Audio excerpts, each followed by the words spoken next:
The tension in Alam Shah's mansion was palpable, thick like a storm cloud about to burst. Zufishan paced her room, every step a quiet rebellion against the man who had taken everything from her. She couldn't let herself falter now. Azar's note was etched in her mind, "Be ready. I'm coming for you tomorrow night." The weight of those words sat heavy on her chest, filling her with a mix of hope and fear. She glanced at the small bag tucked beneath her bed, its contents carefully chosen, only the essentials. If everything went according to plan, this would be her last night in Alam Shah's oppressive mansion. She couldn't help but imagine the life that awaited her outside these gilded walls. The thought of freedom, of a future with Azar, was intoxicating, but the risks loomed large in her mind. Down the hall, Alam Shah was a man on the edge. His paranoia had grown into an obsession, consuming his thoughts and dictating his every action. He summoned his guards to the study, his presence imposing as he barked out orders. "No one leaves this estate without my permission," he commanded, his voice sharp. "Double the guards. Triple them if you have to.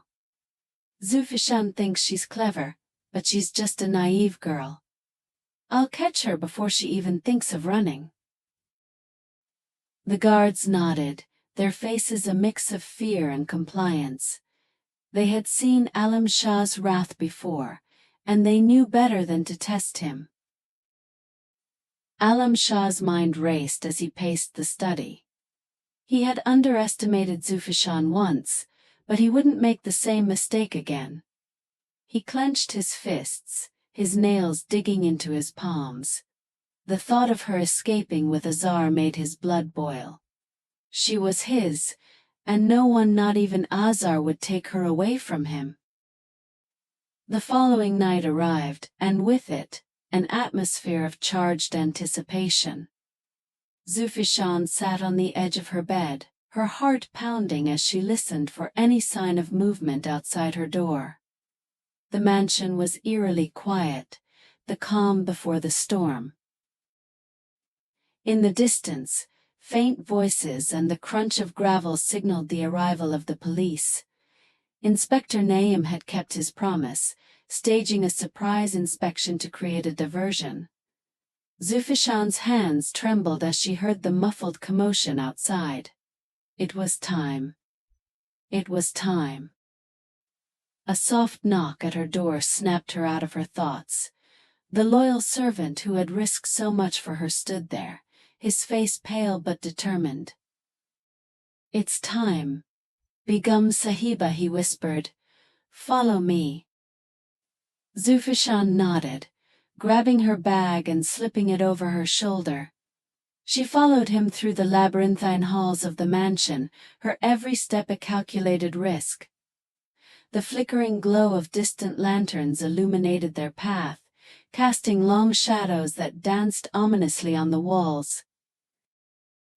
They reached a side door, and Zufishan's breath hitched as she saw him. Azar stood there, his eyes scanning the surroundings, every muscle in his body tense with anticipation. When their eyes met, the world seemed to pause.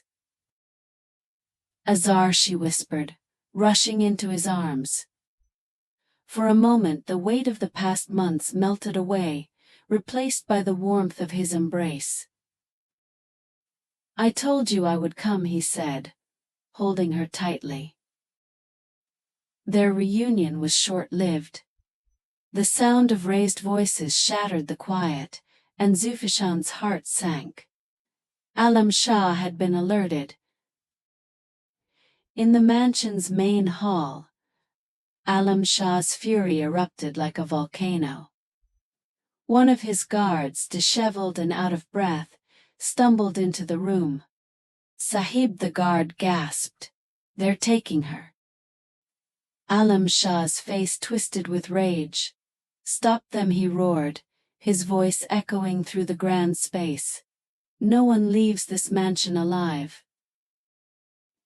He stormed toward the side door, his men scrambling to keep up.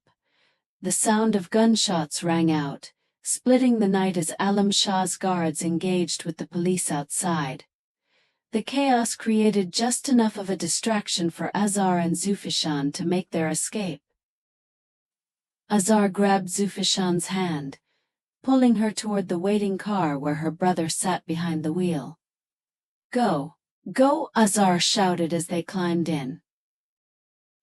The car sped away, its tires kicking up dust as it disappeared into the darkness. Zufishan clung to Azar, tears streaming down her face. For the first time in months she felt a glimmer of hope. As the car hurtled down the winding roads, Zufishan's mind raced.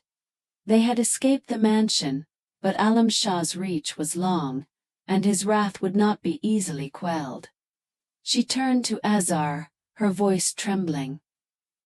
"What happens now?" Azar placed a reassuring hand on hers. "Now we fight. We expose him for what he is. The police have the evidence, Zufishan. He won't be able to hide forever." Her brother chimed in from the driver's seat, his voice resolute. "We'll make sure he pays for what he's done. Not just to you but to everyone he's hurt." Zufishan nodded, her grip on Azar's hand tightening. For the first time she felt a spark of determination. She wasn't just running away, she was taking a stand.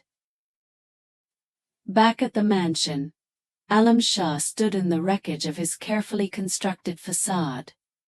The police had left, their inspection incomplete, but enough to rattle his composure.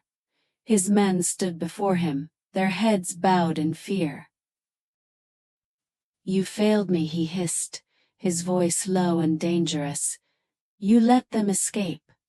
Do you have any idea what this means?" One of the guards dared to speak. "Sahib, we can track them. They won't get far." Alam Shah's eyes narrowed. "Find them," he growled. "And when you do, bring her back to me."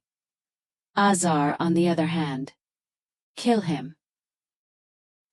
His men nodded and scattered, leaving Alam Shah alone in the dimly lit hall. He clenched his fists, his mind a whirlwind of rage and desperation. Zufishan had defied him, but he wouldn't let her win. Not yet. The car carrying Zufishan, Azar, and her brother sped into the night, leaving the chaos of the mansion far behind. Zufishan rested her head on Azar's shoulder, her eyes heavy with exhaustion. "We're free," she whispered, her voice barely audible. Azar pressed a kiss to her forehead. "Not yet, Zufi. But we will be. I promise." The road ahead was long and fraught with danger, but for the first time in months, Zufishan felt something she thought she had lost forever: hope.